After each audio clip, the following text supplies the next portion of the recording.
피곤하죠? 식사하고 따뜻하고 졸릴 시간인데 한 시간만 좀 파이팅해서 오늘 저녁에 큰 은혜가 있길 주님 이름으로 축원합니다. 네. 제가 여러분 나이 때죠, 뭐 청년 때 여행을 좋아해서 이제 유럽에 한번 대량 여행을 간 적이 있는데 가기 전에 아주 단단한 경고를 받았어요. 왜냐하면 소매치기와 도둑들이 많다는 거예요.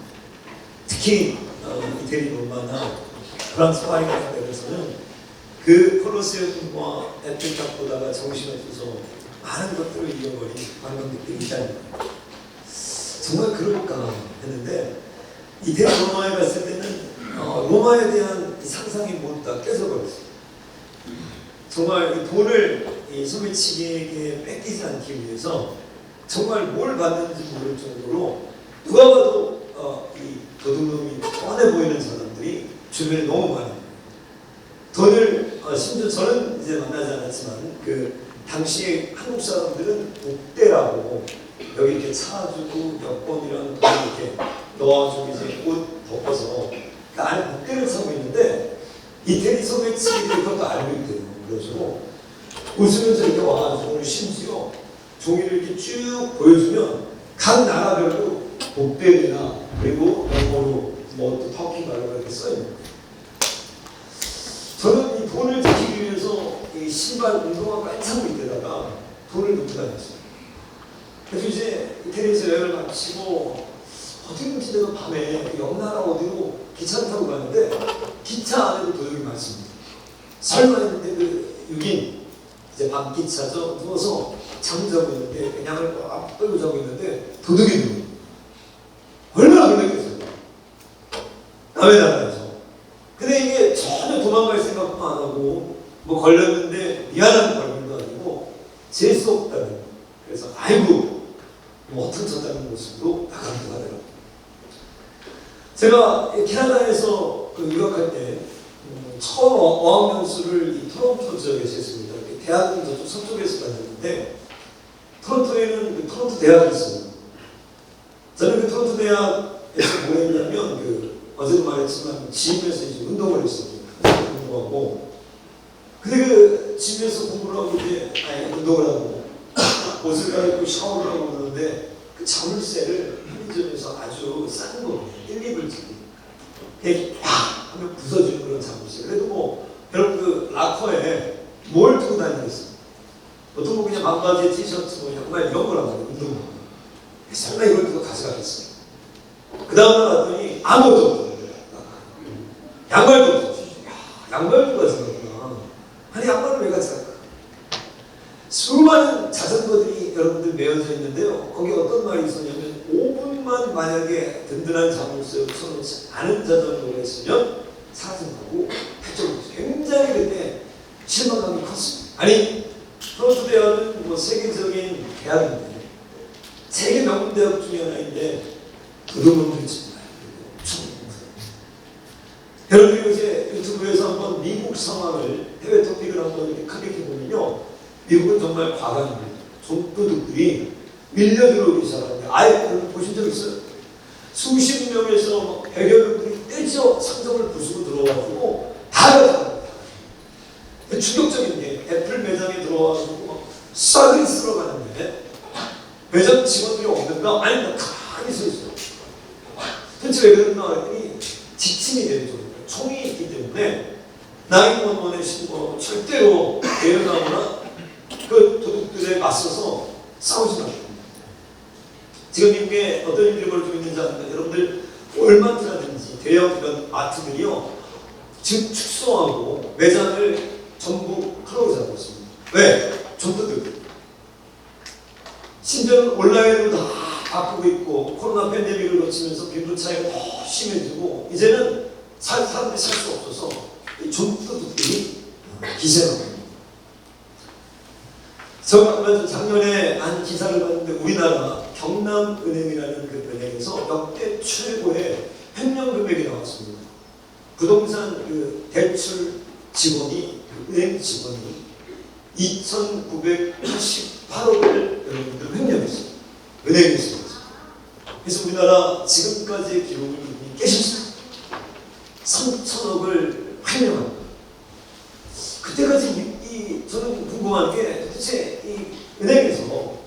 천억이라는 어마어마한 돈을 횡령할 때까지 어떻게 이렇게 안 잡아낼 수 있을까? 어떻게 안 걸릴 수 있었을까? 근데 마음속으로는 굉장히 좌절했던 게, 우리가 은행에다 여러분들 돈을 맡길 때 어떤 느낌이죠? 안전 때문에 맡기는 거죠. 우리 집에다 왜 돈을 쌓아두지 않고 왜 굳이 은행에다가 내 돈을 맡기냐는 거예요. 그들 믿고 신뢰하는 거죠. 믿을 수가 없어요. 여러분들 작년에 우리나라 큰 이슈가 있었습니다. 그 롤스로이스 사건 아시죠? 롤스로이스를 몰고 이 사람이 인도로 돌진해서 죽였네요. 아마 여성을 쳐서 죽인 걸로 제가 아는데, 조사해봤더니 이 마약에 취한, 이 사람에게 마약을 처방한 그 성형외과, 강남 성형외과 의사를 여러분 조사하다가 엉뚱한 데서 이 사람의 스마트폰에서 많은 그 고객들, 환자들의 정말 말로 할 수 없는 그 추행과 성폭행이 담긴, 정황이 담긴 영상들이 발견됩니다. 그래서 해당 이 피해자들을 찾아가서 경찰이 그 영상들과 사진들을 보여주면서 그러거든요. 이 여자들이 트라우마에 빠집니다. 왜? 성형외과 가고 마취 하고 깨서 치료받은 줄 알았더니 그 순간에 뭐 당한 거예요? 말로 할 수 없는 비참한 무엇을, 내 순결과 내 몸을 뺏겨버려요. 의사예요? 도둑놈이죠. 도둑놈. 근데 작년에 한 그 국회의원이 그 조사한 그 기록들을 갖고 나와서 청문회에서 하는 얘기를 봤더니, 우리나라에 이렇게 성범죄를 저지른 의사들이 800여 명, 최근 5년간 800명 정도가 됩니다. 그러니까 이 사람은 여러분들 아주 특이한 그런 케이스가 아니라 지금 우리나라 5년간 적발된 이런 성범죄 의사들이 800여 명입니다. 그러니까 병원에 가는 게 여러분들 어때요? 굉장히 두려워요. 저도 우리 아내가 올해 처음 이 위내시경을 받아봤는데 조마조마하는 겁니다. 따라가야 돼요. 그래서 기다려야 되는 왜? 수면 마취. 나도 이 위장 대장 내시경을 했는데 마취하거든요. 너무 두려워요. 왜? 간호사가 나를 만지면 어떡하지? 난 그런 고민하는데 너무너무 부담되는 거예요. 우리들은 얼굴이 높음이잖아요.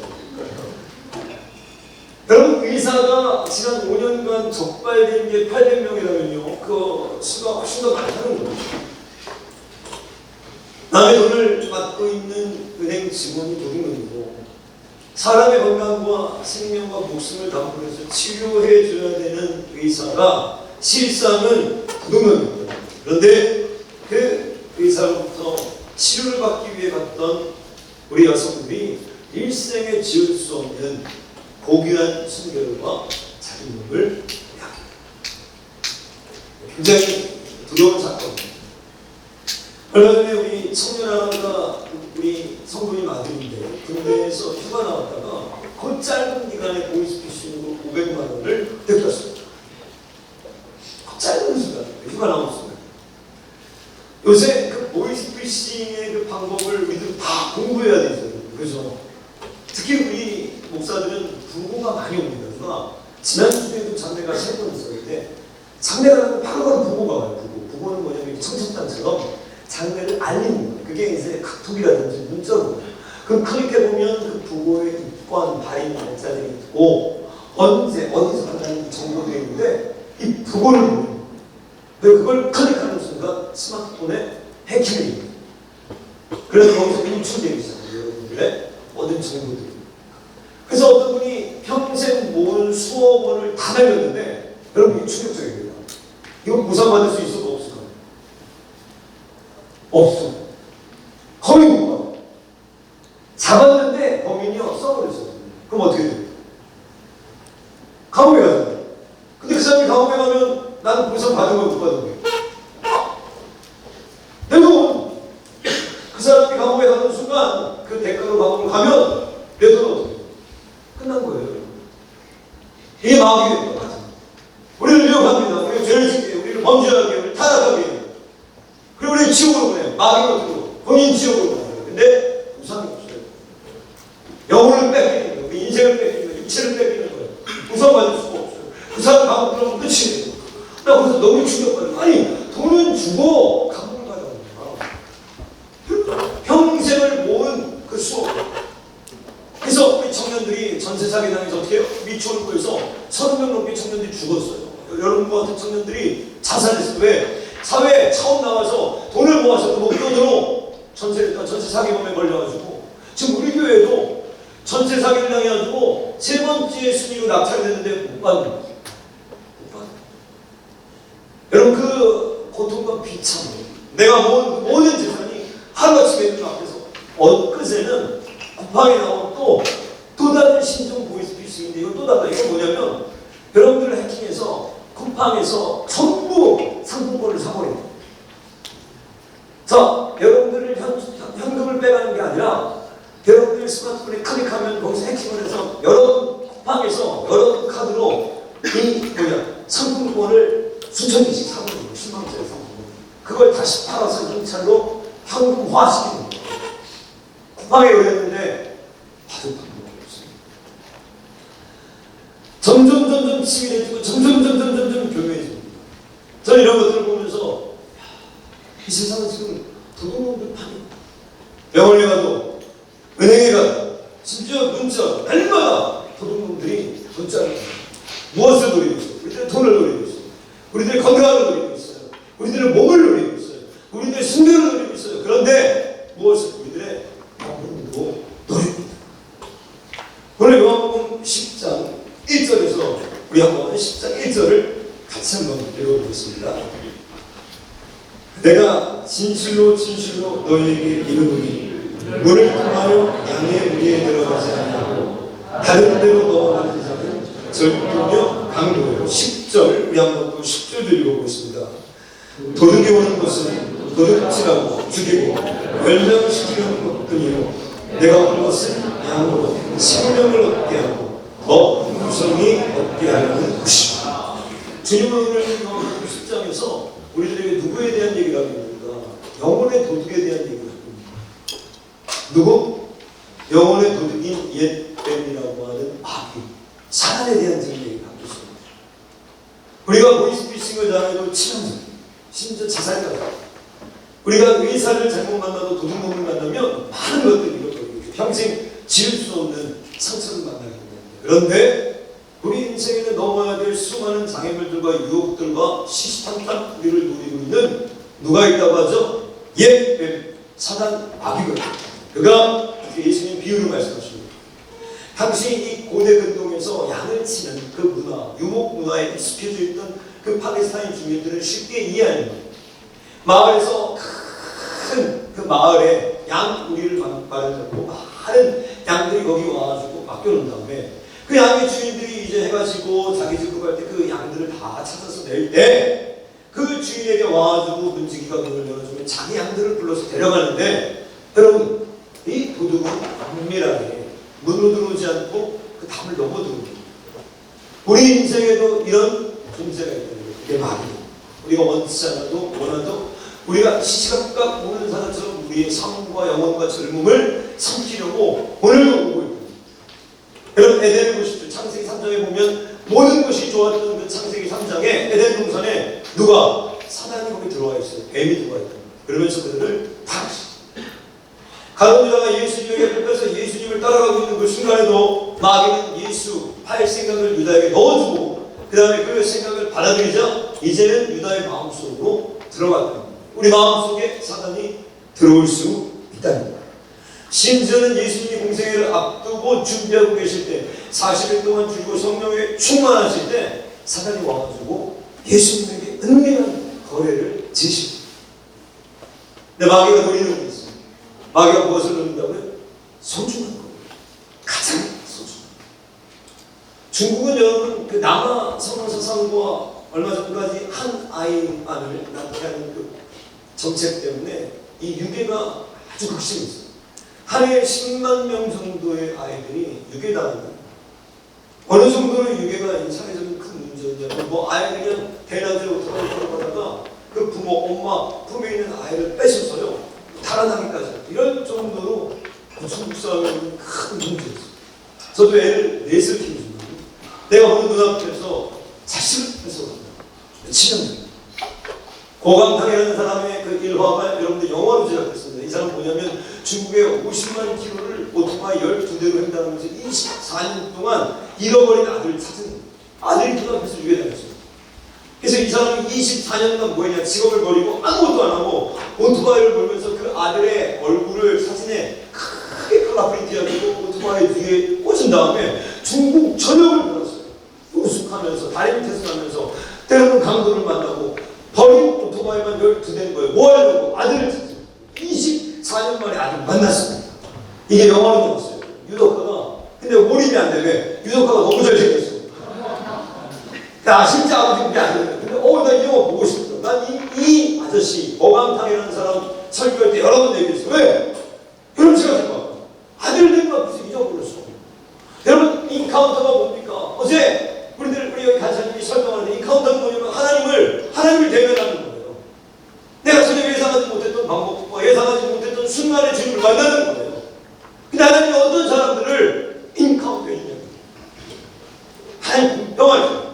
눈물로 씨를 뿌리는 자, 하나님을 갈망하는 자, 하나님을 애타게 찾는 자들이 하나님을 만나게 됐어요. 나를 사랑하는 자, 내 아들 사랑을 입으며 나를 간절히 찾는 자가 나를 만날 것이다.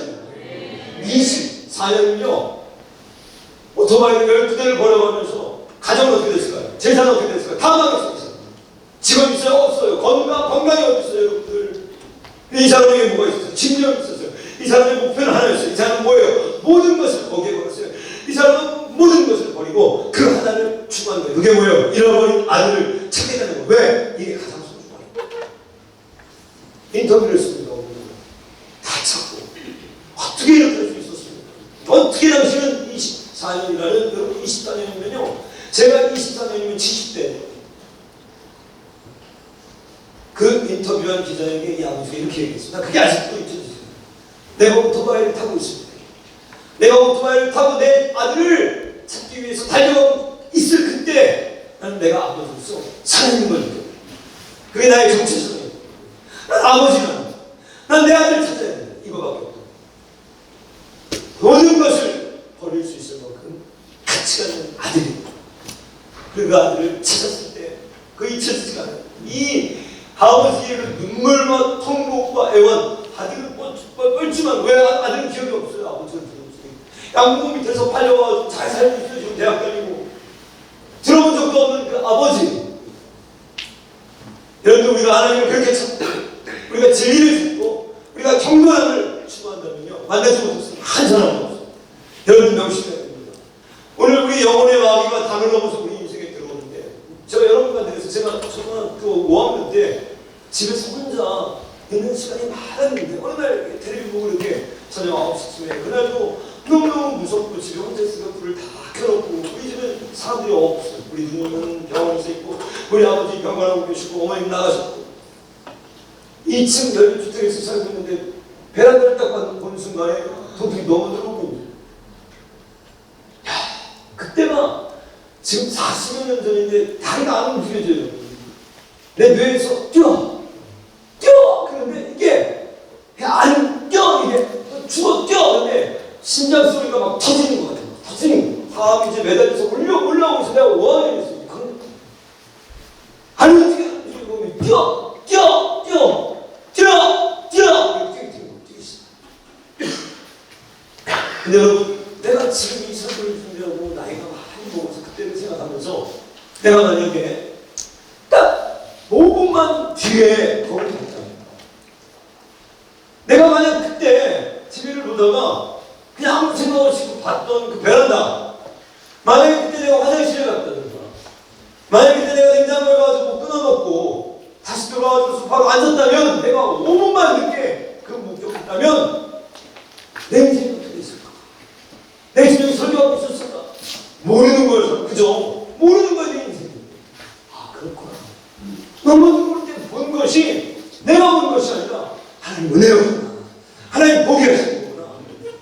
그럼 더 무서운 게 뭔지 알아요? 소문이 난다고. 우리 집에 어른이 없더라는 소문이. 그날 미친 듯이 달려가가지고 우리 아버지가 이제 경희대학교 병원에 우리 누님이 경희대병원 회기동에 있었는데 서울에 거기를 달려가가지고 이 얘기를 한 거야. 아버지 도둑이 들었어. 근데 우리 집이 지금 도둑이 들어가 안 되는 거예요. 그리고 또 한 달쯤 지났을 때 집에 들어가기 너무 싫어. 또 이제 혼자 집에 들어가야 되는데 그날도 집에 들어가려고 2층 이제 들어가가지고 문을 이제 예전 열쇠를 잖아요. 지금은 뭐 지금 시금 뭐 한 건데 열쇠를 딱 꽂으려고 하는데 안에서 문이 열리는 거예요.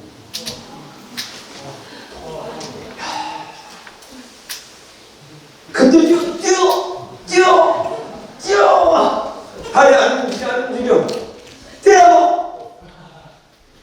그때 제가 100m 쟀으면 진짜로 나갈 수 있을 줄 알았어요. 다리가 안 보여. 이 만화에서 2층에서 계단 한 10칸을 막 날라가지고 버스 정류장까지 뛰기 시작하는데 문이 열리는 거 아니지. 나 그때 이 성경을 보고 또 깨달았어요. 조치를 취하지 않으면 처음에 넘어올 때 조치를 취하지 않으면 조치를 취했어야 돼. 거기 어떻게 방어가 그 샤시를 한다든지 베란다를 막아버린다든지 키를 바꾼다든지 도둑이 들어오고 있을 때는 빨리 어떻게 죄의 유혹이 있을 때는 빨리 이 에벤의 선악과를 따먹기 위해서 오늘 사단이 여러분들 인생에 들어오고 있단 말이에요. 그때 조치를 빨리 취하면 괜찮을 수 있었는데 조치를 안 취하니까 어디서 와요? 안에 있어요. 집에서 나와요. 들어와 있어요. 그러면 이게 사단의 전략입니다. 그 죄를 은밀히 그 죄를 받아먹고 그 죄를 끊지 않고 그 죄에서 돌이키지 않으면 어느 순간인가는 우리 안에 보조 안에 우리 중심의 마음에 들어와 있어요. 그런데 뭘 노리고 있는가? 소중한 것들. 아들 하나밖에 없는 그 아들을 노리는 것처럼 소중한 것들을 뺏어가요. 그래서 10절에 보니까 예수님은 일반적인 도둑에 대한 얘기를 하는 게 아니라 그 도둑의 비유를 통해서 영적인 도둑이요 사단에 대한 얘기를 하는데 이 도둑이 오는 것은 도둑질하고 처음에 훔쳐가고 아이들을 훔쳐가고 그리고 다음 목적이 뭐예요? 죽이고 그리고는 지옥불로 끌고 가는 멸망. 이게 이 영적인 도둑이 오는 목적이에요. 소중한 것들을 노립니다. 그런데 제가 이 청년들 무엇을 지금 우리들이 발견해야 되는가? 제가 2000년에 20대 중반에 캐나다를 갔어요. 그렇게 늦어질 거라고는 생각을 못했어요. 그때 갔을 때. 그리고 2020년에 한국에 돌아오면서 완전히 처음 야곱처럼 아버지의 집을 떠났을 때 비행기 타고 토론토로 날아갔을 때 20년 뒤에 돌아올 거라고는 생각을 못했어요. 대학도 마치고 그게 20년이 걸린 거예요. 그래서 2020년에 이제 4년 전에 다시 한국으로 돌아왔어요. 내가 느낀 게 있었어요. 내가 우리 청년들을 다시 만났어. 20년. 우리 청년들을 만나고 처음 내가 느꼈던 건 뭐냐면 우리 청년들의 얼굴에서 웃음이 없어졌어. 마귀가 여러분들의 얼굴에서 뭘 가져갔어요? 뭘 도둑질했어요? 웃음. 우리나라 우울증 환자 가운데 20대가 가장 많습니다. 18.6%. 30대가 두 번째로 많아요. 16%. 이상하죠. 가장 우울한 세대가 어떤 세대인가? 30. 제 개인적인 느낌이 아니었구나. 저는 그걸 느끼는 내가 그냥 개인적으로 느끼는 것이 아니라 데이터로 지금 시대가 그때를 증명해주고 있고 여러분들 이 자살 시도를 해서 응급실을 찾은 사람들을 조사했더니 보건복지부에서 전국 80개 병원의 응급실 자살 시도자를 분석했는데 10명 중에 4명이 2030입니다. 왜? 젊음이라는 그 하나 때문에 항상 행복할 수 있어야 돼요. 젊음이라는 그 하나만으로 내 마음에는 날마다 무엇이 활적인 열정과 기쁨이 나와야 되는데 여러분 오늘 이 예배를 통해서 오늘 나의 목적 이 설교를 할 때 목적이 있어요. 목적. 제가 설교를 준비할 때 항상 첫 번째 문장을 뭐를 쓰냐면 이 설교의 목적을 쓰고 시작해요. 내 모든 설교, 오늘의 설교는 이것입니다. 이 목적입니다. 그 목적에 맞게 예를 준비하고 본문을 준비하고 모든 설교는 이 방향에 타겟으로 나갑니다. 이 오늘 저녁의 목적은 첫 번째 내가 무엇을 도둑맞았는가 이거를 봐야 됩니다. 그 무엇을 잃어버려요. 아들이 이길 수도 있어요. 잘못된 의사를 만나서 내 의지와 전혀 관계없이 내 신결과 내 육체를 잃어버릴 수도 있어요. 내가 맡겨놓은 돈을 나의 의지와 관계없이 뺏길 수도 있어요. 그런데 더 중요한 내게 있는 기쁨들, 내게 있는 웃음, 내게 있는 그 미소, 이런 저는 이 설교를 할 때 늘 생각나는 사람이 있습니다. 그 크로스비라는 유명한 맹인이요, 이 찬송 작사가였던 그 크로스비가 태어났을 때 6개월인가요? 그 동네 의사의 실수로요 실명에 버텨요. 태어나서 빛을 못 보게 됩니다. 미처 1살이 되거든요. 그가 8살 때 결단했습니다. 8살 때 뭐라고요? 그는 8살 때 일기에 보면 기록했어요. 난 앞으로 내 남은 인생을, 나에게 남은 수많은 인생을 내가 보지 못할 텐데 평생 시각장애인으로 살아야 되는데 나는 행복하다. 여러분, 행복은요 여러분들에게 주어지지 않습니다. 행복은 여러분에게 오지 않아요. 행복은 여러분들을 기다려주지도 않아요. 행복은 뭐예요? 내가 선택하는 거예요. 내가 결정하는 거예요. 행복은 절대로 여러분들이 기다리면 내일은 행복해지겠지, 절대 그러지 않아요. 나는 오늘 행복하기로 결정합니다. 그게 믿음의 결정입니다.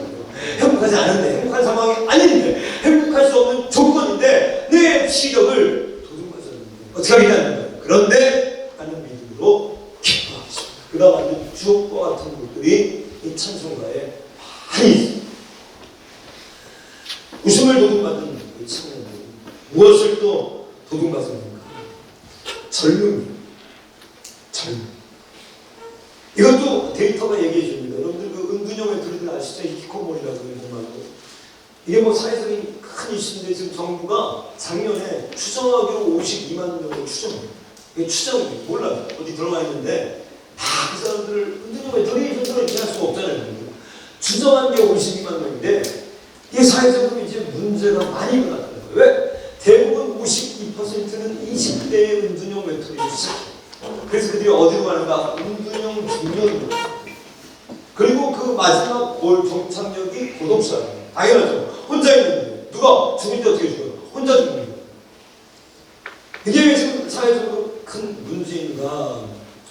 여러분, 이것을 위해서 작년 9월에 정부에서 처음 이게 어느 정도 이제 문제의 시급성을 느낀 거죠. 그래서 이번 정부에서 여기에 대한 대책을 한번 마련해보자 해가지고 그 은둔형 외톨이 그 관리 프로그램들을 지금 만들어놨어요. 만들려고 해요.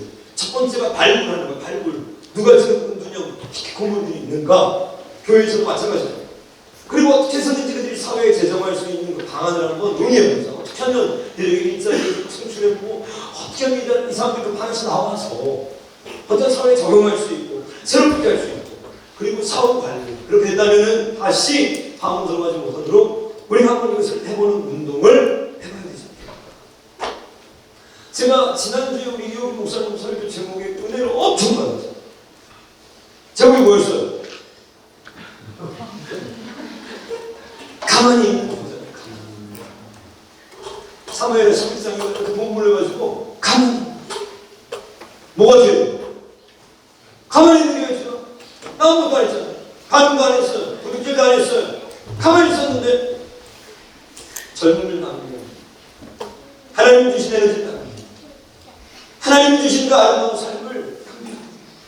내가 우리 마가 ICC에서 자주 그런 얘기를 합니다. 내가 봤을 때는 우리 청년들이 너무너무 한 사람들이 이뻐요.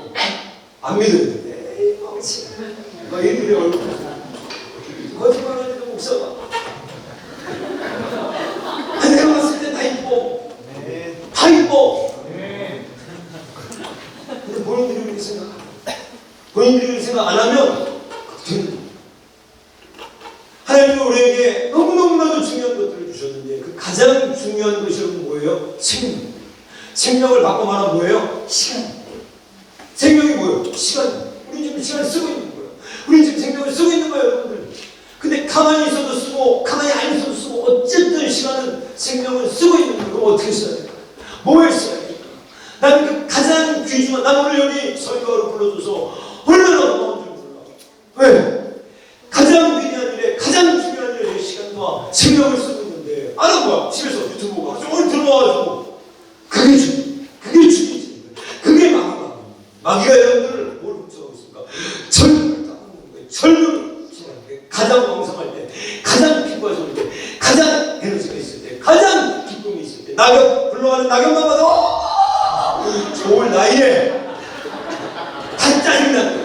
얼굴 봐도 짜증나. 눈을 봐도 짜증나. 눈이 왜 이렇게 와? 운전을 힘들어 죽겠네. 비가 오면 비가 와. 그냥 저는 그렇게 되고 싶지 않아요. 저는 바다를 너무 좋아해요. 바다에 가면 어렸을 때부터 막 우리 아이들이 덜덜 막아서 막 겨울에 한겨울에 가도 물에 들어가요. 물에 들어가.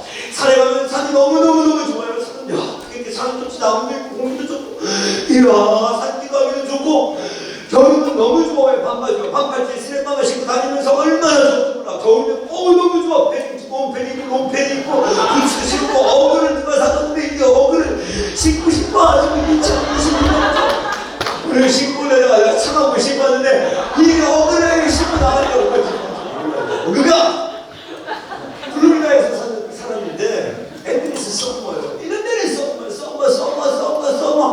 맨날 수정만 해. 반바지하고 크록스 1년 내내 크록스하고 반바지하고 짜증이 크나더라고.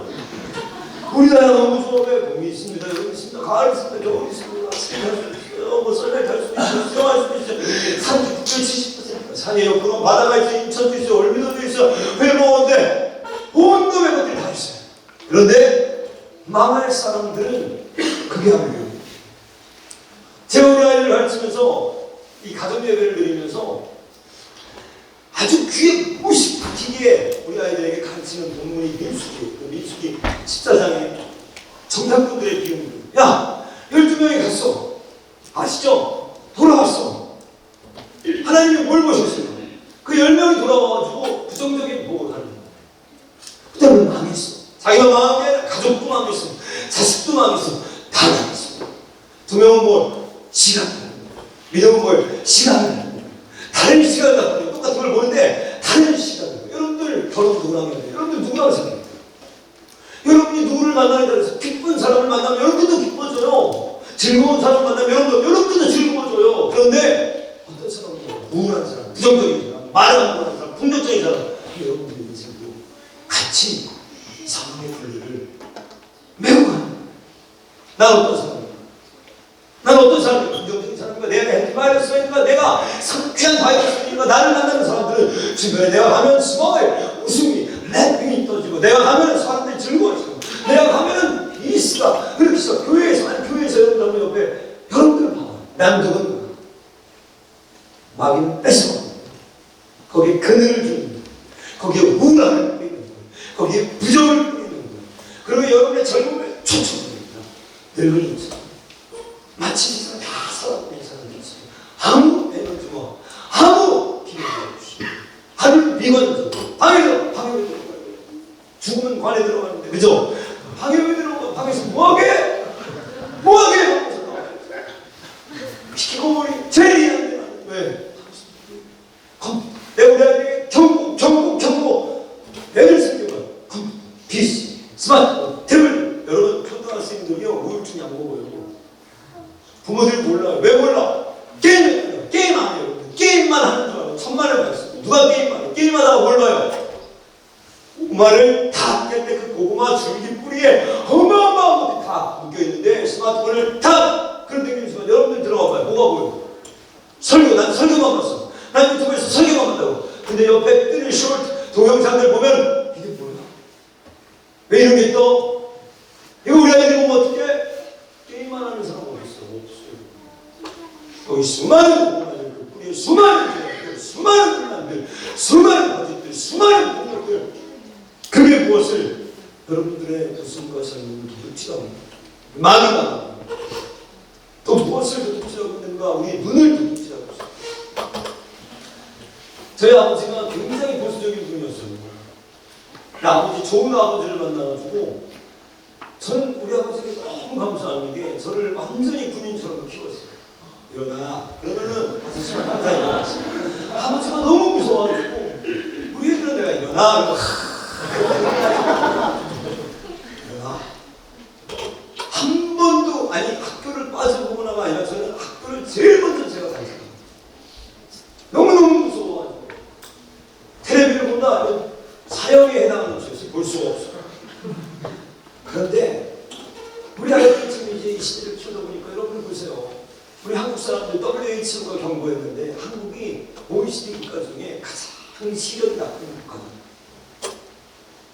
그럴 수밖에 없어요. 좁은 나라, 좁은 땅덩어리, 서울과 인천, 숲이 없어요. 아주 심한 거야. 나 설교 준비할 때도요, 보통 설교 한 번 준비할 때 뭐 다 다르지만 20시간 정도 앉아서 준비하는 시간이 20시간 정도. 기도하는 시간 때 그러면 20시간 정도는 뭘 보고 있다는 거예요. 그럼 눈이 어떻게 했어요? 여러분들 눈은 어때요?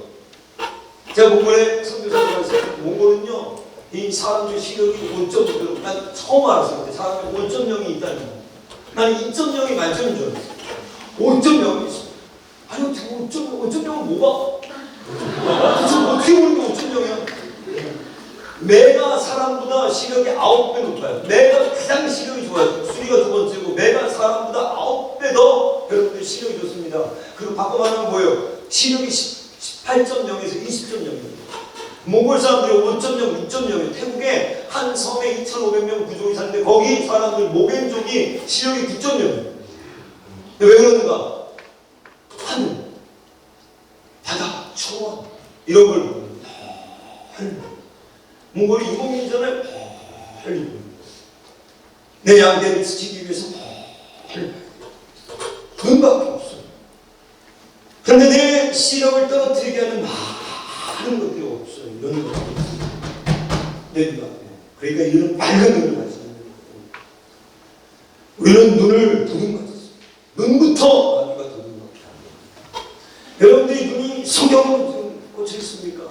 여러분 성경에 여러분의 눈이 고정되어 있나요? 어제 잠언 1장을 봤는데 지혜가 어디에서? 성문에서, 성호거기에서, 길거리에서, 여러분들 시장에서 헌화하고 소리를 높여 외치고 있다. 근데 사단의 첫 번째 타겟은 어디입니까? 우리 눈을 뺏어버려서 하나님께서 금하신 그 실과를 보고 뭐라고요? 먹음질 수 없고 지혜롭게 하는 그 탐수 없고 다윗이 왜 넘어집니까? 믿음의 사람인데 왜 말도 안 되는 추잡한 간통죄를 직접 눈에서 넘어지는 거예요? 그 눈앞에 지나가는 그 영상에 사로잡히자 그는 정말로 상상할 수 없는 비참한 인생의 나락으로 떨어지는 거예요. 마귀가 우리의 삶을 도둑질하기 위해서 처음부터 말도 안 되는 것들을 던지지 않습니다. 처음부터 완전히 망가져서 죄를 짓는 사람 한 사람도 없어요. 어디서부터? 작은 것들, 우리 눈에 작은 허영부터 우리 눈을 자꾸 범죄하면서부터 그때부터 하나님의 말씀이 무뎌지고 하나님의 성령을 이제는요 설교도 어려워지고 있어요. 내가 지금 오늘 설교를 길게 하잖아요. 수련회니까 이제 설교를 길게 못해요. 사람들이요 계속 쇼트 이 유튜브 여기 익숙해져가지고요 이제 설교도 25분 30분 넘어가면 못 듣는데 어려운 얘기하면 못 듣는데 이제 책을 안 봐요. 책을 안 보실 때 복잡한 얘기하면 못 들어요. 설교도 심플하게 해야 되는데 아주 쉽게 얼마에도 알아듣게 안 그러면 복잡하게 생각하는 얘기가 나오면요 못 들어. 왜? 점점 단순하게 여기들을 바꿔가고 우리들의 눈을 뺏어가 버리니까 이제 하나님의 말씀을 전하는 것도요 어렵고 듣는 것도 어려워져요. 여러분들의 눈을 도둑맞지 않습니다. 제가 이 미국에 있을 때 영적인 자폐 아이를 둔 부모들과 모임을 갖고 예배를 드린 적이 많이 있어요. ADHD, 자폐. 특징이 뭐냐? 눈을 못 마주쳐요. 눈을 봐. 그 눈을 안 봐요. 자폐가 있으면 눈을 자꾸 안 봐요. 눈을 피해. 눈! 설교 뒤에 안 보는 사람도 있어요. 눈! 왜? 맞추는 거예요. 근데 영적인 자폐가 있어요. 영적인 자폐의 특징은 하나님과 눈을 못 맞추는 거예요. 바로 앞에 계신 그 주님의 음성을 듣고도 모르는 거예요. 하나님의 눈과 눈을 못 맞추는 거예요. 하나님이 말씀을 하고 계시는데 하나님이 지금 선명하게 어저께 잠언 말씀이 그 말씀입니다. 성중에서 아니 길거리에서 소리를 부르며 하나님은 우리에게 선명하게 말씀을 어떻게 수십 번 해주고 있는데 못 마주치고 왜? 눈을 그런 거예요. 우리 젊은 우리 웃음 마귀 타겟이 있습니다. 마귀의 메인 타겟이 있어요. 어디를 지금 공격하냐? 눈이 아니에요. 눈을 통해서 뭐를 뺏어가겠다는 거예요? 마음. 잠언 4장 23절에 여러분들이 잘 아는 말씀입니다. 모든 지킬 만한 것 중에 더욱 내 마음을 지키라. 생명의 근원이 이에서 온다. 자, 마귀가 우리 눈을 훔쳐갑니다. 그 눈을 훔쳐서 뭘 훔치려고? 우리 마음을 훔쳐요.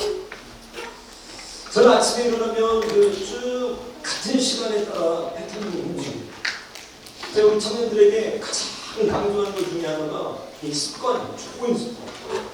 그것이 좋은 믿음과 연결되어 있습니다.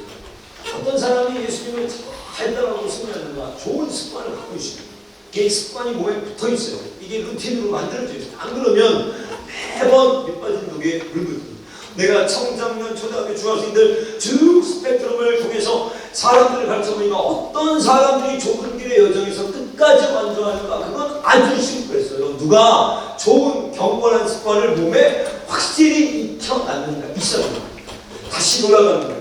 루틴이 망가집니다. 때로는 죄가 오기도 해요. 때로는 좌절하기도 해요. 때로는 어려움들이 있어요. 그런데 어떤 사람, 좋은 사람들은 좋은 습관, 경건한 습관들이 몸에 배 있어서 그렇게 루틴이 무너졌을 때 빨리 다른 건강한 자신의 루틴으로 돌아오는 거예요. 그게 안 되어 있는 사람들은 매번 예배를 드리고 기도를 하고 뭘 해도 안 돼요. 아침에 제가 하고 있는 루틴이 있어요. 성경을 읽는 것도 그냥 읽는 게 아니에요. 시간, 순서, 거기 방법대로, 식사를 해도 아무 때나 먹잖아요. 그 시간에 먹는 거예요. 운동할 때는 언제 운동을 하고.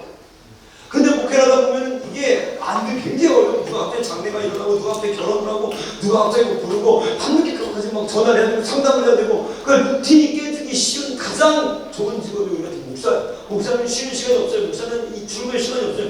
퇴근 시간이 없어요. 늦없이 밤에 전화 와가지고 나가야 되고, 늦없이 사람들이 예고하고 죽는 게 아니라 막 죽기 때문에 또 가야 되고. 그럼 어떻게 돼요? 정말로 강한 루틴을 갖고 있어야 돼요. 그래야지 빨리 무너졌을 때 빨리 다시 돌아오고 빨리 다시 돌아오고. 그게 있는 거예요. 첫 번째 그걸 만들어줘요. 그걸 몸에 완전히 입힌다. 그걸 내 마음과 몸과 내 입시에 완전히 입혀서 하루 일주일을 365일을 먼데이는, 투스데이는, 썬데이 다 다르잖아요. 우리가 주일날 먼데이랑 다 달라요. 스케줄이. 그때 내 몸에 입혀있는 것들이요 여러분들을 나중에 여러분들 살리고 그게 이끌어요. 근데 마귀는 이런 거 싫어요. 마귀는 이런 질서를 싫어요. 마귀는 이런 루틴을 싫어요. 그래서 마귀는 어떻게 해요? 여러분들을 이런 루틴으로부터 깨버리는 거예요. 아무 때나 자고 아무 때나 하는 거 아무 때나 뭐 먹고 싶은 걸 먹고 운동도 하고 싶은 거 안 하고 싶은 거 안 하고 성경도 보고 싶은 거 오늘 갑자기 갔다가 안 해버렸다가 루틴이 없는 거예요. 습관이 없는 거예요. 무절제하면 이게 컨트롤이 안 되는 거예요. 오늘 아침에 제가 꼭 보는 것 중에 하나가 그리스도를 본받아요.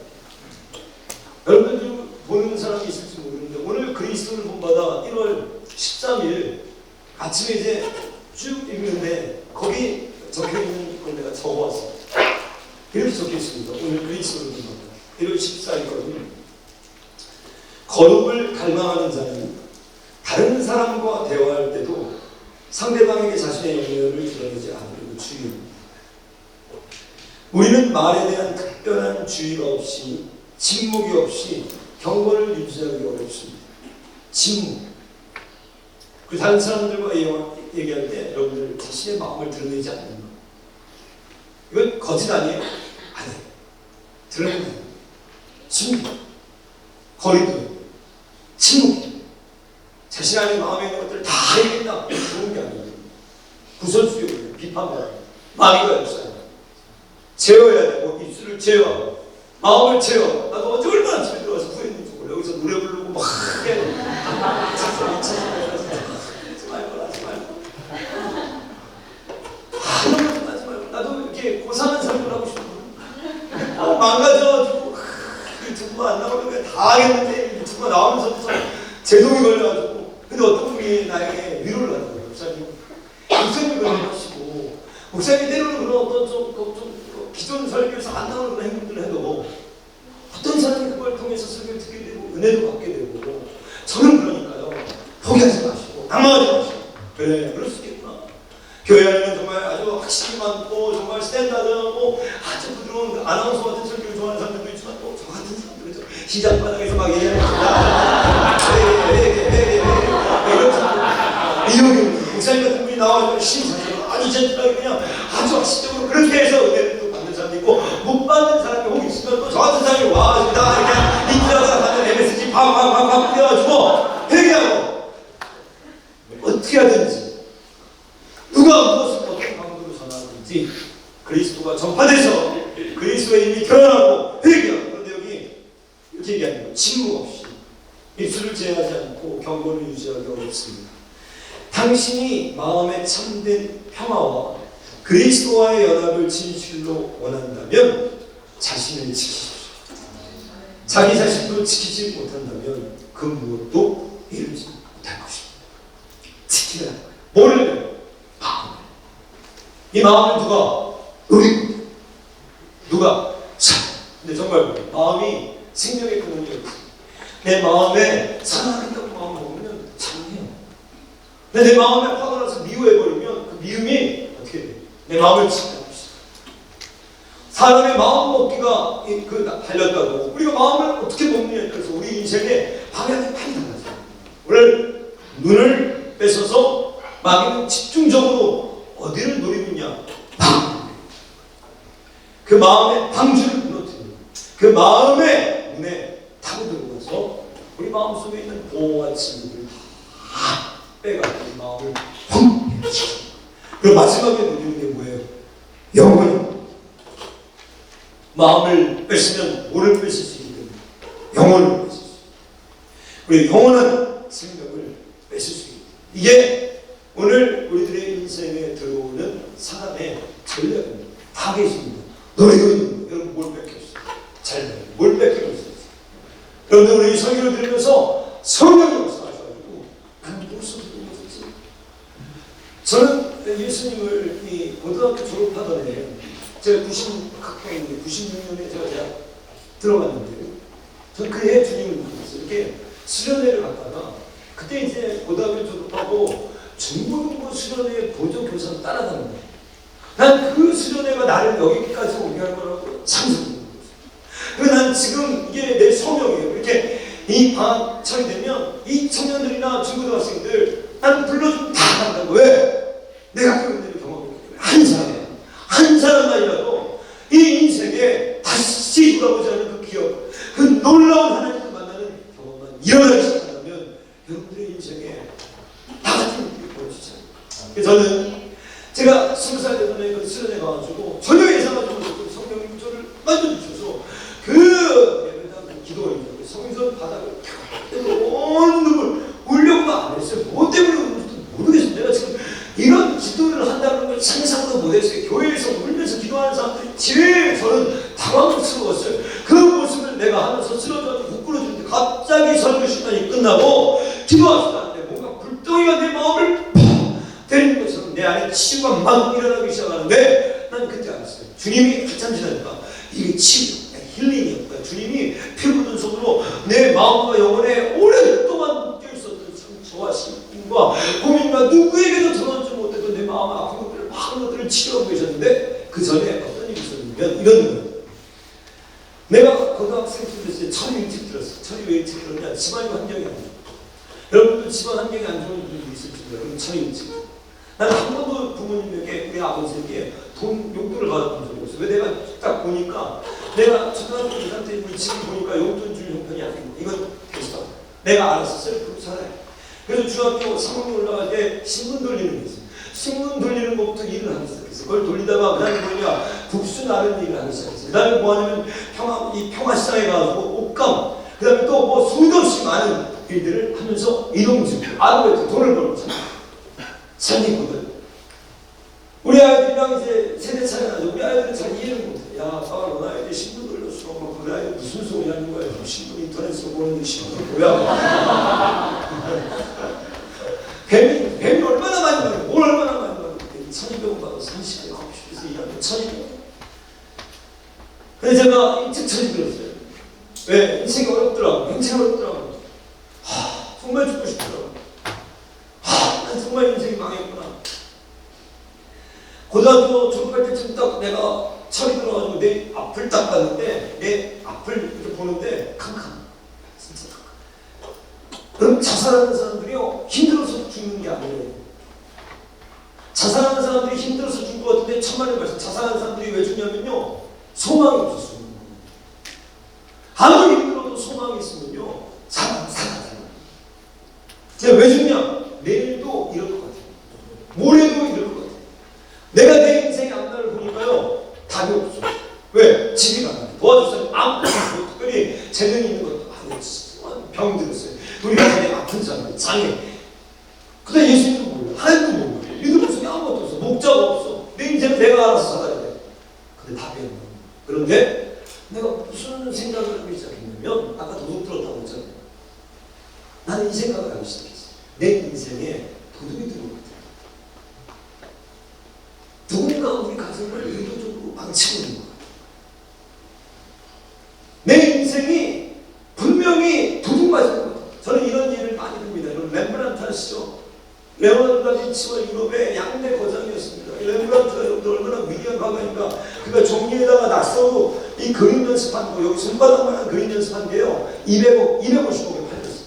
렘브란트의 그 야경이라는 어마어마한 큰 그림이 있습니다. 제가 네덜란드 갔을 때 암스테르담에서 그걸 봤는데 그 길이가 기억은 안 나는데 3.5m가 그렇고 2m가 그렇고 어마어마하게 렘브란트의 빛을 이용한 그 렘브란트의 야경은 유럽의 회화 역사에 따라갈 수 없는 어마어마한 작품이에요. 그런데 처음 그게 이 암스테르담의 시의회에서 건물에 장식하려고 그걸 샀는데 알아주진 않은 거예요. 이 건물. 이 그림을 그 당시에는 안 알아줬어요. 렘브란트를 알아주지 않았어요. 이게 너무 크니까 규격이 안 맞고 잘라버렸어요. 얼마짜리였어요? 돈으로 가치를 환산할 수 없는 그림이었는데 그림을 그냥 잘라버렸어요. 민병대 추상환 2차 세계대전이 벌어집니다. 이 암스테르담 전쟁에 그걸 어떻게 종이로 말아가지고 이동시킵니다. 그 다음에 18세기가 19세기에 들어서 두 번이나 이게 테러를 당합니다. 정신병자가 와가지고 영산을 꼭 불어버렸어요. 이게 어느 정도의 가치입니다. 이게 어떤 명화인데? 여러분 이렇게 칙칙칙칙 그린 게 200억에 팔렸다니까요. 이걸 렘브란트의 야경을 돈으로 할 수도 없는 거예요. 수천억, 수천억, 수조예요. 근데 우리 인생은 그보다 가치가 더 있는 거예요. 그래야만 종이에 그림 그린 거잖아요. 1,000억이면 2,000억. 여러분의 인생은, 여러분의 마음은 이것도 필요할 수 없는 거예요. 그런데 내가 뭘 느꼈냐면, 누가 내 인생에, 이 인생의 그림에 누군가 영상을 뿌렸다. 우리 가정에 누군가 지금 그걸 뿌렸다. 난 그게 누군지 모르겠어. 우리 아버지가 모르겠어. 근데 주님 앞에 나오면서 이 범인이 밝혀지기 시작합니다. 범인 문절에 죄. 마귀는 뿌릴 수 없어요. 마귀는 그런 권세가 없어요. 마귀는 우리의 삶을 자를 수 있는 힘이 없어요. 마귀는 우리의 아름다운 삶을 찢어버릴 수 있는 권세가 없어요. 왜? 하나님이 주시지 않았기 때문이에요. 누가 할 수 있어요? 마귀가 죄를 짓게 해요. 죄를 짓게 하면 이 순간에 우리의 삶에 몽골이 뿌려지기 시작합니다. 영산이 뿌려지기 시작하는 거예요. 그 명화가 잘려가기 시작하는 거예요. 깨져버리는 거예요. 가시덤불이 나는 거예요. 에덴 동산이 엉겅퀴를 뒤덮이면서 하루아침에 지옥. 난 이걸 경험한 거예요. 어떻게 하면 그 원래 하나님이 주시려고 했던 그 에덴, 원래 하나님이 우리에게 보여주시려고 했던 그 아름다운 인생을 나는 살고 싶어. 살고 싶지 않아요? 난 그렇게 살고 싶지 않아요. 난 너무너무 그렇게 살고 싶었어. 근데 방법을 모르겠는 거예요. 돈이구나. 돈이야, 맞아. 돈이 있으면 이게 돼. 맞아, 돈이야. 맞아, 성공해야 돼. 서울대 가야 돼. 맞아. 나도 이렇게 생각한 거야. 돈이야. 돈이 있으면 될 거야. 돈 있는데 자살하더라고. 돈 있는데 온갖 더러운 짓들을 다 하더라고. 돈 있는데 너무너무 추잡하게 살더라고. 방법을 모르겠는 거야. 이게 얼마나 괴로운 줄 알아요? 문제는 알아. 문제는 이제 알았어. 그 문제를 풀 힘이 없는 거예요. 모르겠는 거예요. 그런데 주님이 저를 부르실 때 그 문제의 해답과 열쇠를 발견하기 시작합니다. 여기였구나. 죄였구나. 답도 발견한 거예요. 오늘 답이 나온 거예요. 내가 선한 목자다. 너희들이 미안합니다. 너희들 목자하냐? 너희들은 내일도 몰라. 양같이 각기 제갈길로 가고 있어. 너희들은 처절하게 죽어서 너희들의 인생을 복되게 할 수 있는 힘이 전혀 없단다. 그리고 누가 들어와? 마귀가 들어오고 있어. 나는 양들을 위해 생명을 버리는 목자다. 죄인 거예요. 마귀가 우리의 삶에 어떻게, 제가 이 설교를 여러 번 했어요. 이 렘브란트의 예를 여러 번 들었어요. 근데 어느 날 너무너무 은혜를 받았어요. 왜 은혜를 받았냐? 어떤 성도님이 오셔가지고 그 설교를 듣고 통곡을 했다는 거예요. 그러셨어요. 근데 이미 그 다음 한 얘기가 내 마음을 울리는 거예요. 내가 우리는 이렇게 생각한다고. 내 인생을 멋진 인생을 내 남편이, 내 아버지가, 내 부인이, 내 자식이 누가 아주 깔깃깔깃 찢어서 염산을 뿌려놓고 더럽혔어요. 마귀가 지금 이렇게 망가뜨렸어요. 이렇게 사람들이 얘기하는데 그분은 처음이었어요. 목사님, 내가 내 아버지의 인생에 몽골을 뿌리고 왔습니다. 이게 왜? 이게 진짜예요. 난 그때 너무너무 놀랐어요. 처음이었어요. 모두 자기 어머니에 빠졌습니다. 맞아요. 내 인생을 우리 아버지가, 우리 어머니가 내게 상처를 줬어요. 맞아요. 우리 가정이 그랬어요. 맞아요. 우리 집은 가난해서 정원사도 없었어요. 맞아요. 근데 이분은 처음이었어요. 목사님, 내가 내 아버지를 미워. 내 아버지의 인생에 몽골을 줬습니다. 그게 이거 진짜 회개하시고 주님이 기다리는 답이에요. 우리는 우리가 받은 상처들을 기억하고 있지만, 내가 당한 것들을 기억하고 있지만, 우리는 어느 순간 성장하면서 가해자로 바뀌기 시작해요. 처음에는 피해자로 시작합니다. 처음 일방적으로 부모와 주변 환경을 통해서 우리 인생이 찢어지고 뿌려지는 테러들을 경험하기 시작하지만, 조금만 나이를 먹기 시작하면 우리는 동시에 가해자들이 되어서 누군가의 인생에 스크래치를 내기 시작합니다. 여러분, 오늘 예배를 드릴 때 이것들을 주님이 깨닫게 하셔야 되는 거예요. 이것들을 주님이 보여주셔야 되는 거예요. 이것들로 주님 여러분 앞에서 아파해야 되는 거예요.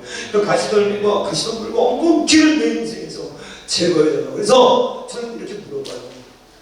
내가 하는 신학, 내가 하는 설교, 내가 하는 목회, 내가 하는 선교, 내가 하는 모든 삶의 그 사명, 그 정신, 스피릿, 그걸 한 문장으로 얘기하면 이건 뭐, 예수 믿는다는 건 뭡니까? 예수 믿는다는 건 뭐예요? 박찬희 목사님, 예수 믿는다는 건 제 뭡니까? 한 문장이 이거예요. 내가 작은 예수가 돼서 작은 천국을 만드는 것입니다. 회개라는 게 뭡니까? 내가 작은 예수가 되는 겁니다.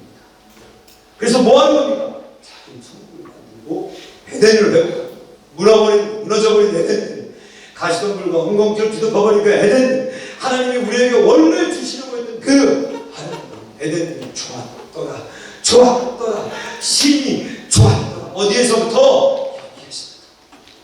여기서 회복되면서 그 다음에 뭐예요? 내 가정들, 내가 사랑하는 배우자, 내 자녀들과, 이제 내가 목사로 한다면, 내가 직장인이라면, 내가 뭐 대학생이라면, 주변에 간 곳곳에서 여러분들 죽을 때까지 모여야 돼요. 그래서 제가 제일 좋아하는 말이 있어요. 작은 천국 만들기. 천국은 공사 중. 공사하는 거예요.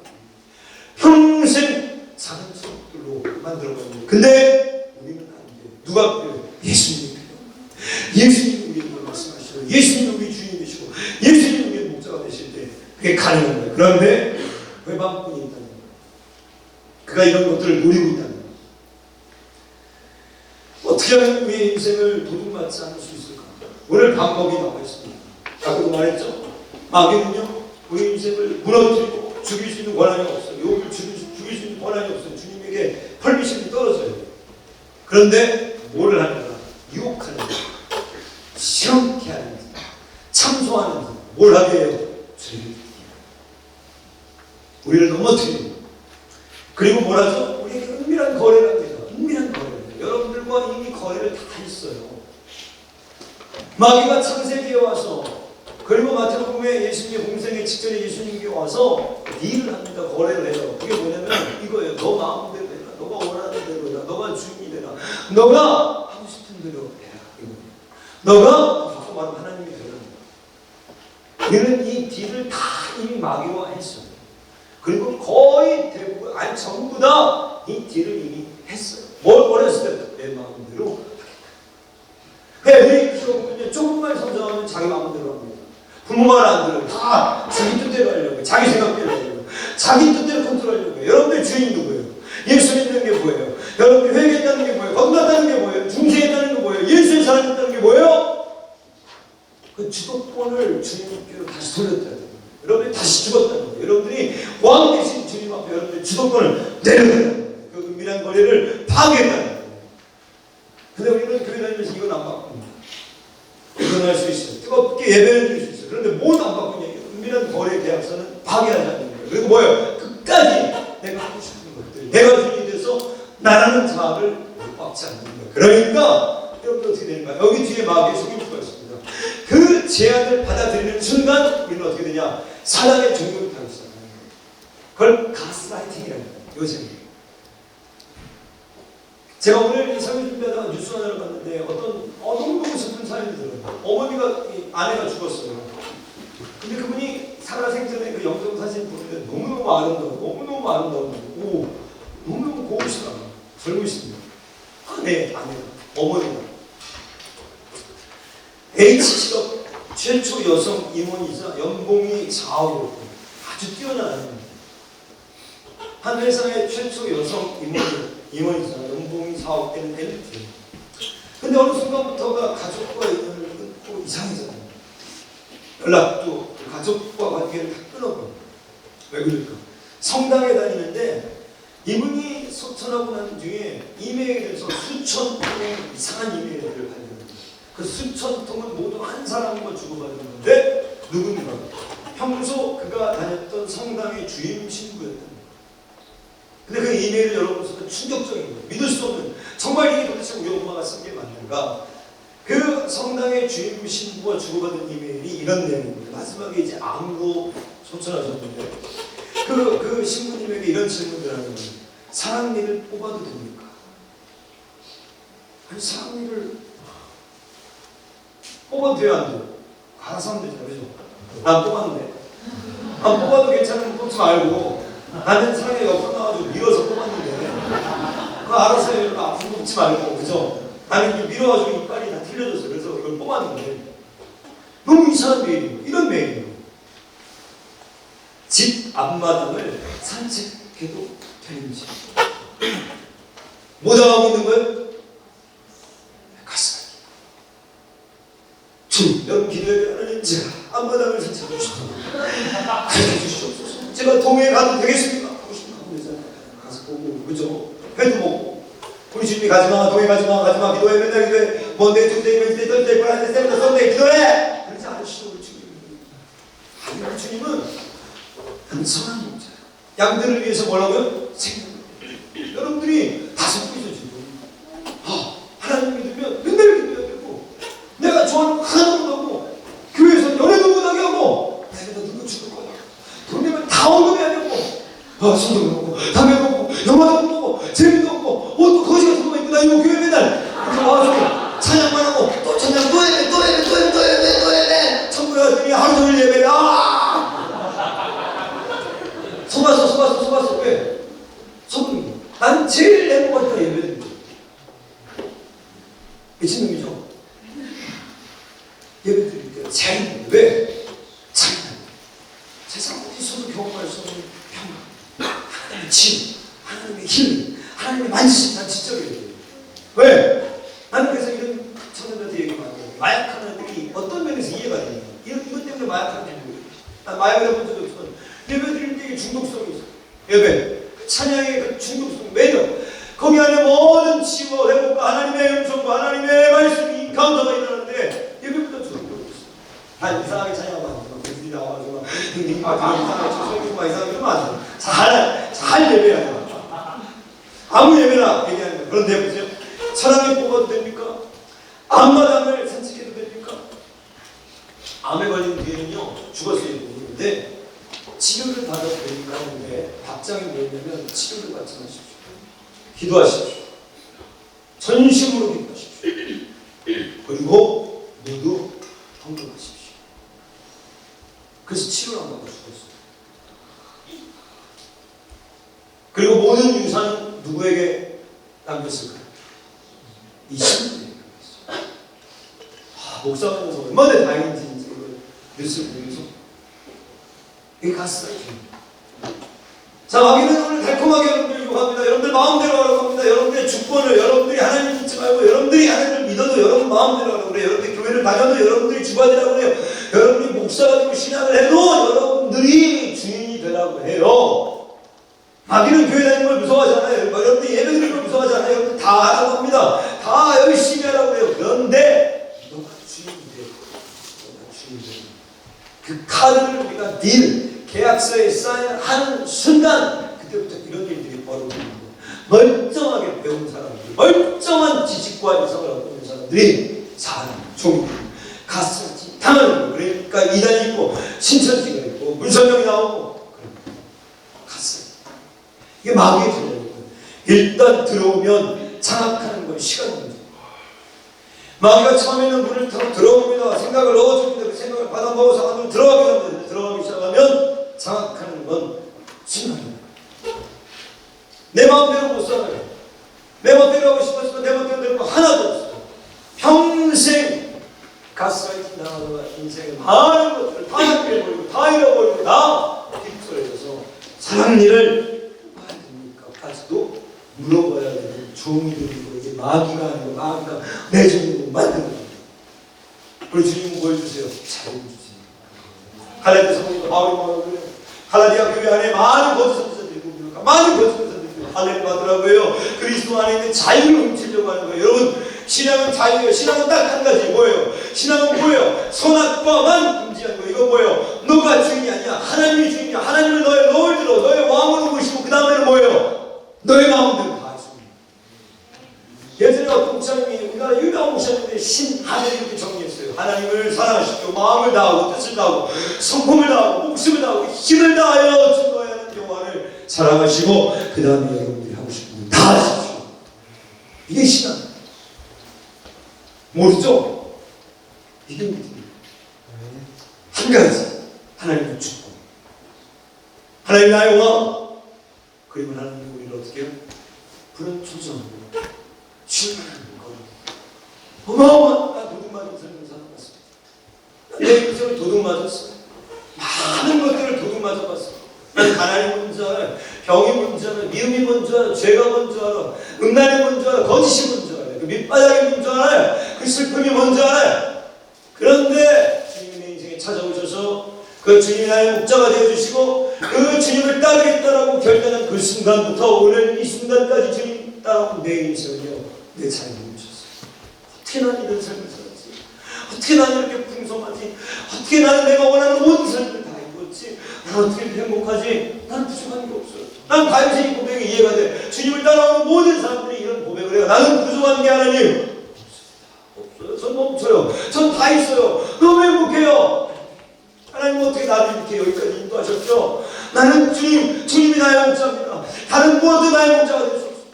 근데 오늘 중요한 말씀하시죠. 양들을 목자가 불러서 이름을 불러내는데 그 양들은 자기 목자의 음성만 듣고 자기 목자가 아닌 사꾼들, 도둑들의 음성은요 모르고 도망한다는 거예요. 저는 이 음성을 알아요. 내가 처음 하나님 앞에 나왔을 때, 하나님 나를 치유하시기 시작하셨을 때, 처음 하나님이 내 인생에 오셨을 때, 내 안에 성령께서 말씀하시기 시작했어요. 로마서 9장에 보면 환난은 연단은 인내는 소망을 낳은 줄 압니다. 소망이 부끄럽지 아니하면 하나님이 우리에게 주신 성령으로 말미암음이니라. 난 이 말씀이 무슨 말씀입니까? 내 삶에 환난이 있었어요. 이 환난을 통해서 사람들은 죽기도 합니다. 자살하기도 합니다. 이 환난을 통해서 인생은 망하게 돼요. 그런데 하나님의 택하신 사람들, 하나님의 사람들은 이 환난을 통해서 연단을 시켜요. 하나님 연단하는 게 인내하게 해요. 어떻게 해요? 그러면서 정금과 같이 연단하는데 그때 이 환난이 뭐로 바뀌기 시작해요? 소망으로 바뀌기 시작하는데 이 소망 뒤에 누가 있어요? 성령님이 계신다는 그때 너무너무 놀랐어요. 내 인생에 음성이 들리기 시작해요. 아주 엄중하고 부드럽고 성결하고 때로는 두렵고 때로는 너무너무나도 아름다운 그 나지막한 엔카운터 음성이 있어요. 그 음성은 들은 음성입니다. 내 이름을 부르시고 나직한 음성으로 내 안에 소망을 확 채워주시면서 환난을 이기게 하시는데 이런 내가 여기 있으니 너가 알지 못하는 기이한 일들을 예배해. 지금 너의 앞에 이런 환난과 어려움들도 용기하고 참고 소망하고 내가 대학에 5번 떨어졌다고 했잖아. 그 5번 떨어진 게 뭐 하냐면 지하철 척박혀가지고 내가 교회 개척하다가 그 교회 세워보겠다고 난리를 치다가 가가지고 군대 가면 안 되니까 가서 수능 한번 다시 보고 또 가가지고 1년 또 수능 한번 다시 보고 이거 하다가 5년을 치더라고. 하나님께서 때로는 그렇게 말씀하시죠. 내가 너의 삶에 놀라운 일들을 예배해 놓는 너는 유학을 가는 많은 나라에 유학을 가는 다른 음성들은 들리지 않아. 저주를 부정적인 나를 죽이는 사나이 음란한 교만한 죄악된 더러운 것들은 듣지 도망가. 제가 토론토에 있을 때 그 토론토에서 이 홈스테이라고 하죠. 방을 하나 빌려서 살았어요. 제가 살던 집은 그 토론토에 캐나다 할머니가 사는 집인데 이제 남편이 죽고 자식들 다 분가하고 집에서 혼자 사시는 그 할머니 지금 이제 소천하셨고 제가 그 집에서 2년을 그 할머니랑 살면서 청소해드리고 잠 깎아드리고 다 하고 그 할머니가 아주 싼 가격에 방을 하나 빌려줬는데 그 집은 온 집이 다 2차 세계대전 때 이분이 독일분인데 독일에서 너무너무나도 핍박이 있고 사회가 캐나다를 건너온 이민자라서인데 이분은 4개국을 하시는 아주 똑똑한 분인데 하루 종일 책을 봐요. 하루 종일 그 8시에 꼭 주무시는데 제가 영어 처음 못하니까 그분에게 가가지고 이렇게 보여주면 그분이 항상 리딩을 고쳐주시고 또 고쳐주시고 그래머를 고쳐주시고 조언을 주시는데 뭐 굉장한 엘리트 하루 종일 책을 봐요. 할머니 왜 이렇게 책을 보세요? 책을 이렇게 재밌으세요? 근데 이분이 나에게 한 얘기가 있어요. 찬이라는 거예요. 찬 레슨 잘 들어. 자기가 아이들을 가르칠 때 그렇게 가르쳤거든요. 너 안에 있는 것은 누구도 뺏어갈 수 없어. 네 안에 있는 거. 너 안에 있는 거. 그걸 뺏어갈 수 없어. 난 그게 얼마나 내게 기억이 남는 거죠. 너 안에 있는 거. 안에 뭐? 안에 지식. 내가 지금 책을 읽고 있지. 지금 공부하고 있지. 너 안에 있는 거. 뺏어갈 수 없어. 여러분들 오늘 주님이 우리에게 찾아오시는 건 이 안입니다. 오늘 우리 주님은 마귀가 다릅니다. 우리 마음의 문을 두드리시고 우리가 마음의 문을 열면 내가 그 더불어 먹고 마시고 우리 주님이 우리 안에서 주가 되시고 인생은 만납니다. 인생은 누구와 살아가냐. 여러분들 어제 제가 이제 마치려고 하는데 그 뉴스를 보니까 우리나라 이 개고기 보신탕 2027년을 끝으로 사라졌어요. 그래서 이제 시공법이 끝났습니다. 우리나라에서 이제 개를 더 이상 식용으로 먹을 수 없는 날이 곧 옵니다. 근데 여러분들 그 개 식용으로 먹는 그 보신탕 판매하는 그 시골에 그 천장에 갇혀있는 개들 봐요. 사자처럼 들개처럼 그 천장에 갇혀가지고 평생을 그 좁은 데서 거기서 배설물을 보면서 마지막 그 천장을 나올 때는 뭐예요? 죽는 거예요. 근데 어떤 개는 요새 유모차에 실려다녀요. 죽여버렸어. 이게 뭐야? 걔 걷지도 못해. 유모차를 싣고 다니면서 옷도 입혀주고 털 깎아주고 개 호텔에 데려보내주고. 왜 그래? 왜 그래요? 주인을 누구로 만나? 이렇게 같은 개인데 이렇게 달라집니다. 제가 미국에 살 때 어느 날 가라지를 항상 이 창문 문을 열어놓고 항상 애들이 많으니까 밤에 마지막에 창문문을 닫았어요. 우리 집 창문문이 늘 열려있어요. 근데 어느 날 그 창문문 열려있을 때 들어와가지고 누가 자전거를 들고 들어갔습니다. 좋은 자전거도 아니에요. 그런데 우리 애들이 지금도 이 미국 얘기를 하면 모든 아이들이 기억하는 게 그 사건. 누가 아빠 자전거를 훔쳐갔어요. 그게 굉장히 아이들 마음속에는 기억되게 낙인됩니다.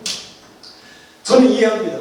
내가 3살 때 열심히 돼지저금통, 빨간 돼지저금통에 돈을 모았는데 1,000원짜리도 넣고 500원짜리도 넣고 가끔 설날 때 누가 주면 10,000원짜리도 넣었는데 어느 날 배가 잘 되고 아무것도 없어. 주인집 딸이 다 가져간다. 내가 4살, 3살 때 도둑 맞은 것을 40년이 넘어도 기억하고 있어요. 여러분들 뭘 뺏겼습니까? 여러분들 뭘 도둑 맞았죠? 뭘 훔쳐가고 있죠? 여러분들 안에 오늘 예수 그리스도가 주인 되셔서 사단이 틈타지 못하고 여러분들을 푸른초장과 실망하는 물가로 여러분들의 인생을 인도하고 계십니다. 오늘 이 목자 되신 우리 주님을 여러분들 영접하셔서 우리 주님 안에 왕으로 영접하셔서 우리의 삶에 들어오는 이 사단 마귀가 틈 못하게 하시고 지금까지 살아오면서 잃어버린 많은 것들을 다 회복하고 찾는 그날 밤 되게 주님의 이름으로 축원합니다. 우리 시간에 한번 찬양합니다. 찬양하면서 오늘 이 말씀을 우리 기억하면서 나는 무엇을